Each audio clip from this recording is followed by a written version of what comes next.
COVID-19 is impacting everyone, but gaming is helping people get through it. I asked one student and two teachers from Nescott College some questions to find out about their gaming experience during the pandemic. So what are some of the main games you played during the pandemic? So the main games that I've been playing throughout the pandemic were mainly racing games due to the passion I have for motorsport and any type of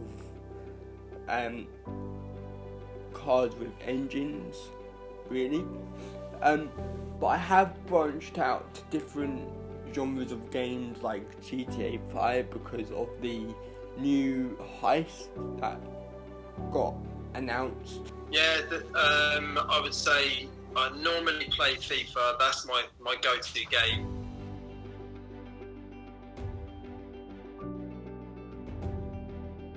The main game that I played was something called Animal Crossing. I hate to admit it, but I never played it growing up. I never had it on the DS, never had it on the Nintendo Wii. It wasn't something that I really knew much about. There was so much hype built around the game and it came out in March, so I decided to get it. So the second question is, what game console do you own? So the game consoles that I own are a PC, the Xbox Series X, the Xbox One X, and a PlayStation 4. I've got a PS4 and I'm waiting for a few more paychecks before a PS5. So my main console of choice is the Nintendo Switch. I got one for my birthday last February, and little did I know that we were entering a global pandemic, which meant we couldn't actually go out of our houses. So that present kind of came at the right time, let's say. Has playing these games impacted you in a positive or a negative way? That's a good question. I think it's had a bit of a both on me because I haven't been doing work as much as I used to because I'm more distracted at home because I've got all my game consoles, all my movies, but I think it's also helped me as well because I've been really down because I haven't been able to see my college friends and speak to them. Gaming affects my life in a positive and a negative way, really. I'd say the positive side of it is that it's a nice way to decompress after I've finished work. When I was younger, I would have been more interested in playing games than doing any of my studies. So it was definitely a negative for me when I was growing up.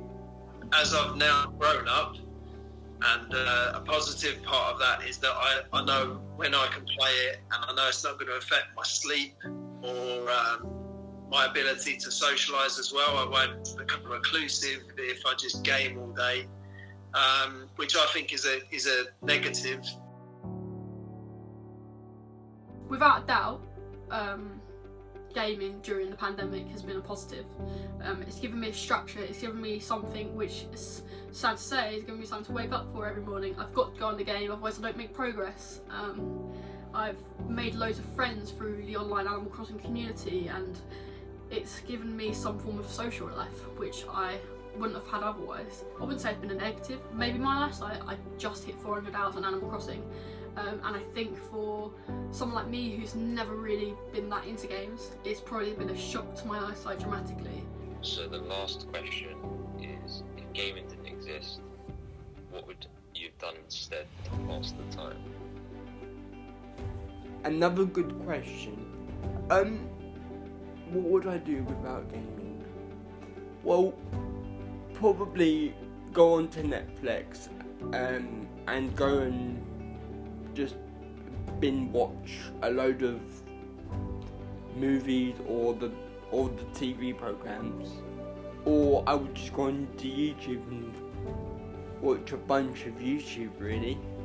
I've got a dog and she's taken up a lot of my time. She's only 10 months old, so taking her for walks and making sure she's happy and she's got exercise and training.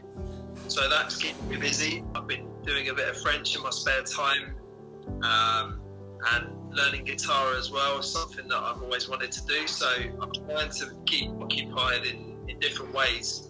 I tried cooking. Cooking's fun, like baking, things like that. But again, it's like it's not really a structured thing. Whereas I think like gaming, specific games are like it is a structure. Sometimes you wake up in the morning and you've got to do this task, you've got to do that task, and I honestly don't know what I'd be doing if I didn't have that gaming aspect. For all of this, I have found out that people from all different age groups have used gaming to take a step back from reality, and that has had a mainly positive impact on their life. I have also found out that without gaming, people may really struggle to cope with this seemingly never-ending pandemic.